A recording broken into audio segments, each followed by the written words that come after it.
Hi guys, welcome back to my channel. Previous వీడియోలో మనం కాకినాడ నుంచి హైదరాబాద్ ఎలా వచ్చాను ఉంటుంది. ఇప్పుడు డే 2 ట్రైన్ అయితే 5:30కే స్టేషన్ రీచ్ అయిపోయింది. ట్రైన్ దిగి అందరూ గ్యాదర్ అయిపోయారు. అక్కడ నుంచి స్టేషన్ బయటకి అయితే వెళ్ళాం. ఆల్మోస్ట్ ఒక 9 ఇయర్స్ తర్వాత అయితే నేను హైదరాబాద్ వచ్చాను. ఇంతలోనే మా వాళ్ళు క్యాబ్ అయితే బుక్ చేశారు. పదండి మనం క్యాబ్ లో వెళ్తూ మాట్లాడుకుందాం.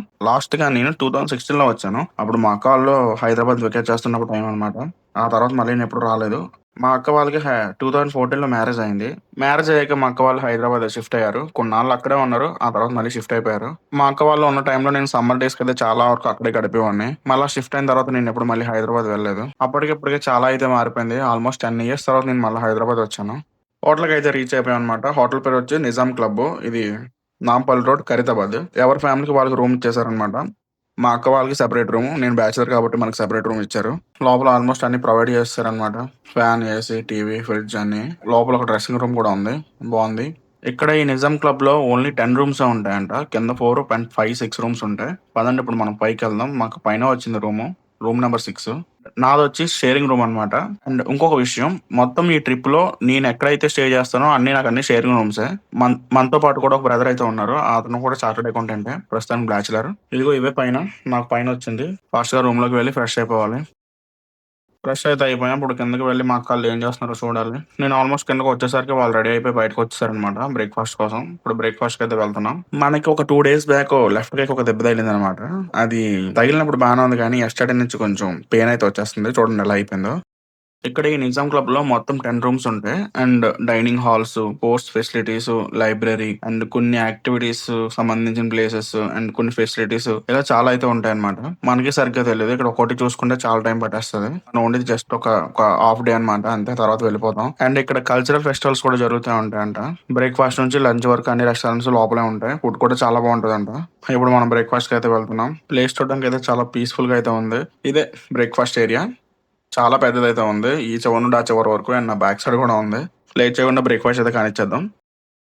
బ్రేక్ఫాస్ట్ అయితే అయిపోయింది. నా ముందు నా పక్కన కూడా లేడీసే కూర్చున్నారు. తింటున్నప్పుడు రికార్డ్ చేస్తే బాగోదని రికార్డ్ చేయలేదు. కరెక్ట్ గా మేము బ్రేక్ఫాస్ట్ చేస్తున్న టైంకి వేరే ఫ్యామిలీ కూడా జాయిన్ అయింది. అండ్ అదే టైంలో పాస్పోర్ట్, టికెట్స్ అండ్ వీసాలు కూడా అయితే వచ్చేసినాయి ఎవరి ఫ్యామిలీ వాళ్ళకి. బ్రేక్ఫాస్ట్ అయిన తర్వాత మళ్ళీ రూమ్ కి వెళ్ళి రెస్ట్ తీసుకుందాం అనుకున్నాను. కానీ వీళ్ళందరూ బయటకు వెళ్దాం అని డిసైడ్ అయిపోయారు అనమాట.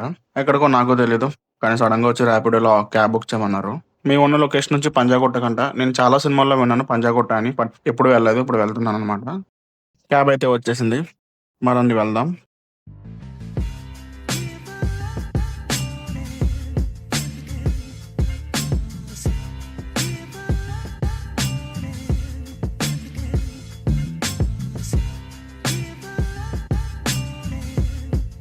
అదిగోని పంజాగుట్ట. ప్రజెంట్ మేము ఉన్నది Hyderabad next gallery shopping mall. ఇది హైదరాబాద్ ట్రాఫిక్ అయితే మామూలుగా లేదు అసలు. అలా ఒక 20 minutes రైడ్ తర్వాత మాల్కి అయితే రీచ్ అయ్యాం. నాకైతే మాల్ చూస్తుంటే కాకినాడలో ఎస్ఆర్ఎంటీ మాల్ అయితే గుర్తొచ్చింది. లోపలికి వెళ్ళగానే ఎవరికి నచ్చినట్టు వాళ్ళు వెళ్ళిపోయారు. ఒక్కొక్కరు ఒక్కొక్క ఫ్లోర్కి అయితే వెళ్ళిపోయారు. మాల్లో ఏమైనా తీసుకుందాం అంటే పెద్దగా మనకేం నచ్చుతలేదు. అలా ఒక 20 minutes 30 minutes అలా మాల్లోనే తిరిగాను. అండ్ అక్కడ నుంచి 4th floor లో ఫుడ్ కోర్ట్కి అయితే వెళ్ళాం. పైకి వచ్చిన తర్వాత నేను మా అక్క అయితే ఫుడ్ కోర్ట్లో ఒక జ్యూస్ అయితే ఆర్డర్ ఇచ్చాం. మేము ఆర్డర్ ఇచ్చిన 15 minutes అయితే ఆడు ఆర్డర్ ఇచ్చాడు అనమాట. చాలా ఖాళీగానే ఉంది, బట్ ఎందుకు టైం తీసుకున్నాడో అర్థం కాలేదు. అది తాగిన తర్వాత టైం చూస్తే 12:30 అయిపోయింది. అక్కడ నుంచి మళ్ళీ క్యాబ్ బుక్ చేసుకొని హోటల్కి అయితే వెళ్ళిపోదాం అనుకున్నాం. క్యాబ్ బుక్ చేసిన 25 minutes తర్వాత వాడైతే వచ్చాడు. అక్కడ నుంచి హోటల్కి రీచ్ అయినప్పటికి 1:30 అయిపోయింది. ఇక్కడ లంచ్ చాలా స్పెషల్ అంట, చాలా బాగుంటుందంట. బట్ ఏంటంటే ఇక్కడ ఒక 1 కండిషన్ ఉంది. మెన్స్ ఖచ్చితంగా షర్ట్ అండ్ షూ మెయింటైన్ చేయాలి. ప్యాంట్ వేసుకోకూడదా అంటే ప్యాంట్ కూడా వేసుకోవాలి. But compulsory shirt and shoe కంపల్సరీగా ఉండాలంట. టీ షర్ట్ తో కానీ షార్ట్లతో కానీ అలౌ చేయాలంట. మనకేమో జీన్ ప్యాంట్ వేసి అలవాట్లేదు, షర్ట్లు కూడా అంత పెద్దగా అయ్యాం. కానీ ఎందుకో తెచ్చుకుంటే మంచిది కదా అని చెప్పి ఒక షర్ట్ తెచ్చుకున్నా. షూ ఎలాగో క్లారిటీ చేయలేదు. మనం ఎలాగో ఆల్రెడీ క్రాక్స్ వాడుతున్నాం. వాడికి క్రాక్స్ కూడా నచ్చలేదంట. షూ ఖచ్చితంగా ఉండాలన్నాడు. బట్ ఇక్కడ ఏంటంటే మన దగ్గర షూ లేకపోతే వాళ్ళు ఒక షూ మనకి ఇస్తారంట. లంచ్ అయిన తర్వాత మళ్ళీ తీసుకొచ్చి మళ్ళీ ఇక్కడే పెట్టేయాలి. అవి చూస్తేనేమో అదే రకంగా ఉన్నాయి, కానీ తప్పదు, వేసుకోవాలి. ఇప్పుడైతే లోపలికి వెళ్దాం. వాడి అమ్మ ఏముంది ప్లేస్, చాలా పెద్దదే. చాలా మూవీస్ లో నేను ఇలాంటి ప్లేసెస్ చూసేవాడిని. ఫస్ట్ టైం మనం ఇలాంటి ప్లేస్ లో తింటున్నాం. అప్పుడు ఎంత పెద్దగా ఉందో అంత చాలా సైలెంట్ గా ఉంది. ఫస్ట్ అయితే మేము టేబుల్స్ లో కూర్చొని ఫుడ్ అయితే ఆర్డర్ ఇచ్చాం. నేను జస్ట్ ఒక చికెన్ దమ్ బిర్యానీ ఇచ్చాను అనమాట, అంత మించి ఏమీ అవ్వలేదు. అది కూడా నేను మా అక్క తినడానికి. మిగతా వాళ్ళు అయితే స్టార్టర్స్ చెప్పారు, మటన్ బిర్యానీ ఇంకా చాలా చెప్పుకున్నారు. మనం జస్ట్ మన ఎక్కడికి వెళ్ళినా first chicken biryani first taste చేస్తాం. సో అందులోనే హైదరాబాద్ బిర్యానీ ఇంకా చూసుకోండి. ఆర్డర్ ఇచ్చిన 5 నిమిషాలకి వాడు ఫుడ్ అయితే తెచ్చేసాడు. ఆల్మోస్ట్ రెడీగా ఉంటున్నాయి. ఫుడ్ అయితే చాలా బాగుంది. స్టార్టర్స్ అయితే ఎరగొట్టేశాడు. Main biryani rice and biryani gravy కూడా సూపర్ ఉంది, అసలు మామూలుగా లేదు. నేనే ఓన్లీ చికెన్ బిర్యానీ చెప్పాను. బట్ ఏంటంటే యాక్చువల్ గా చికెన్ బిర్యానీ కన్నా మటన్ బిర్యానీ సూపర్ ఉంది. నేను ఫస్ట్ మటన్ ఎందుకులే ఇప్పుడు అనుకున్నా గానీ సూపర్ ఉంది. మటన్ అయితే కేకెక్కిస్తాడు, అసలు మామూలుగా లేదు. మటన్ బిర్యానీ సూపర్ అయితే ఉంది. చాలా రోజుల తర్వాత నేను హైదరాబాద్ బిర్యానీ తిన్నాను. రోజులు కాదు, చాలా సంవత్సరాల తర్వాత నేను మళ్ళీ హైదరాబాద్ బిర్యానీ తిన్నాను. అండ్ మొత్తానికి లంచ్ అయితే కూడా కంప్లీట్ అయిపోయింది. వాళ్ళ షూ వాళ్ళకి తిరిగి ఇచ్చేసి అక్కడ నుంచి మళ్ళీ రూమ్ కి అయితే వెళ్ళిపోయాం. రూమ్ కి వెళ్ళి కొంచెం రెస్ట్ తీసుకున్నాం. అండ్ చెప్పడం మర్చిపోయాను, ఇవాళ మా హరిని పుట్టినరోజు అనమాట. పొద్దున్న నుంచి కేకు అంటే జొమాటోలో కేక్ అయితే ఆర్డర్ చేసా. అదైతే రిసీవ్ చేసుకోవడం జరిగింది. అండ్ ఇంకొకటి, మనకి మార్నింగ్ నుంచి ఇక్కడైతే వాటర్ పడలేదు, ఎందుకంటే చూడవచ్చాం. ఇక్కడ మంజీరా కూడా నాకు సెట్ అవ్వలేదు, ఎందుకో తెలీదు. అట్లా కూడా అయితే నార్మల్ నీళ్ళు ఇచ్చేస్తున్నాడు. ఎస్టర్డే మా అమ్మ పులిహోర బాటిల్తో పాటు 2 లీటర్స్ వాటర్ బాటిల్ 2 పెట్టింది. అసలు ఎందుకు ఆ బాటిల్స్ మనకు వెయిట్ తప్ప ఏమి ఉండదు అనుకున్నా. బట్ లక్కీలీ డే అంతా నేను ఈ వాటర్ తాగాను, అసలు మామూలుగా కాదు. అప్పుడు అర్థమైంది మా అమ్మ బాగానే పెట్టింది రా బాబు అని.